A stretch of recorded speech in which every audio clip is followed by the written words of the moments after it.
فضول کاموں میں برباد نہ کریں، فضولیات میں خراب نہ کریں، اپنا ٹائم ضائع نہ کریں، لوٹ آئیں اور رب کی طرف۔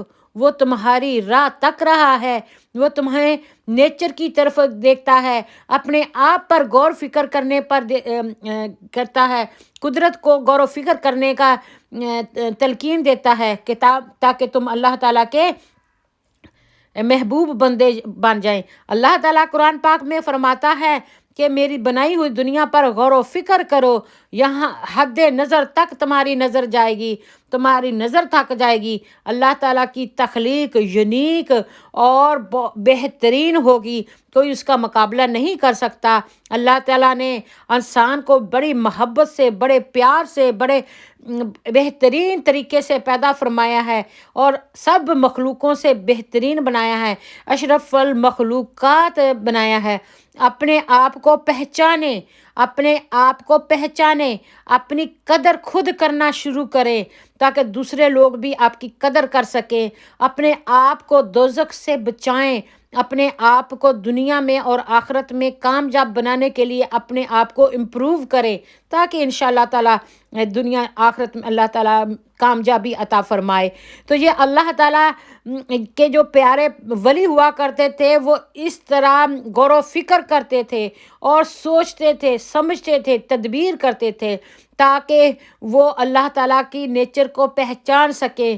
تو جیسے حضرت ابراہیم علیہ السلام نے اپنے آباء و اجداد کو دیکھا کہ وہ بت پرستی کرتے ہیں، تو ان کو بت پرستی سے نفرت تھی، تو انہوں نے سارے بت توڑ دیے اور جو سب سے بڑا بت تھا اس کے گلے میں کلہاڑی ڈال کے آ گئے۔ تو انہوں نے کہا کہ جو ابراہیم علیہ السلام نے توڑا ہے، حضرت ابراہیم علیہ السلام نے فرمایا کہ تم نے مجھے توڑتے ہوئے دیکھا ہے؟ یہ کلہاڑا تو اس بڑے بت کے گلے میں ہے۔ تو پھر وہ کہنے لگا کہ یہ تو بولتا نہیں ہے، یہ تو ہل بھی نہیں سکتا، یہ تو سن بھی نہیں سکتا، تو پھر وہ کہتے کہ وہ تمہارا خدا کیسے ہو سکتا ہے جو کچھ تمہیں نہ فائدہ دے سکے، نہ نقصان دے سکے، نہ تمہیں بچا سکے، نہ زندگی دے سکے؟ اللہ تعالیٰ تو واحد لا شریک ہے، جس نے ہم کو پیدا کیا ہے، ہم کو پال رہا ہے، ہم کو سانس دلوا رہا ہے۔ تو اسی طریقے سے حضرت ابراہیم علیہ السلام کبھی سورج کی طرف دیکھتے، ہو سکتا ہے یہ میرا خدا ہو، سورج ڈوب جاتا، غروب ہو جاتا، پھر یہ میرا خدا نہیں ہو سکتا، میرے خدا کو زوال نہیں ہے۔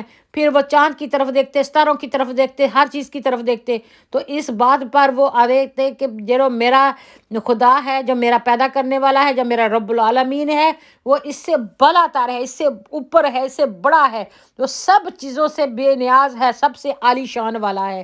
تو اللہ تعالیٰ ذوالجلال ہے، اور اللہ تعالیٰ ذوالجلال کی یہ پاور ہے کہ اس نے یہ اتنی خوبصورت دنیا بنائی اور خوبصورت انسان کو بنایا۔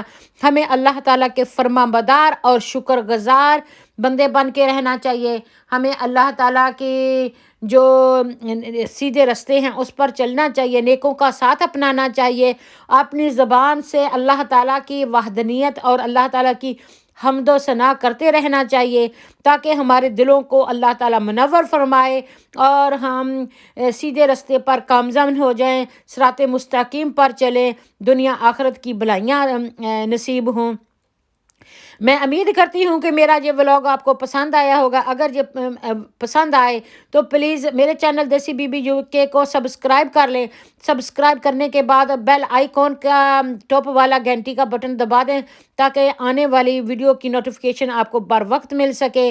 اور اگر آپ کو میری بہترین کوئی ویڈیو لگتی ہے تو اپنی فرینڈ اینڈ فیملی کے ساتھ شیئر بھی کر لیا کریں تاکہ اچھی بات کو پھیلانا صدقہ جاریہ ہے۔ کنٹینیو چیریٹی آپ کا کچھ بھی نہیں جاتا تو آپ نیکی کا مستحق ہو جاتے ہیں۔ ہو سکتا ہے اسی نیکی کے صدقے اللہ ہمارے بڑے بڑے گناہ معاف فرما دے اور ہم پر رحم فرما دے، بیماروں کو شفا عطا فرما دے، بے روزگاروں کو اچھا نیک حلال روزگار عطا فرما دے۔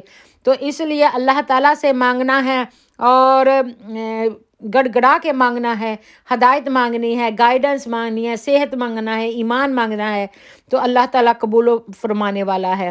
Thank you for watching. میں آپ سب کی تہ دل سے مشکور ہوں، ہمیشہ دعا گو ہوں، تو آپ بھی ہمیں اپنی دعاؤں میں یاد رکھیے۔ اللہ حافظ، تھینک یو، بائے۔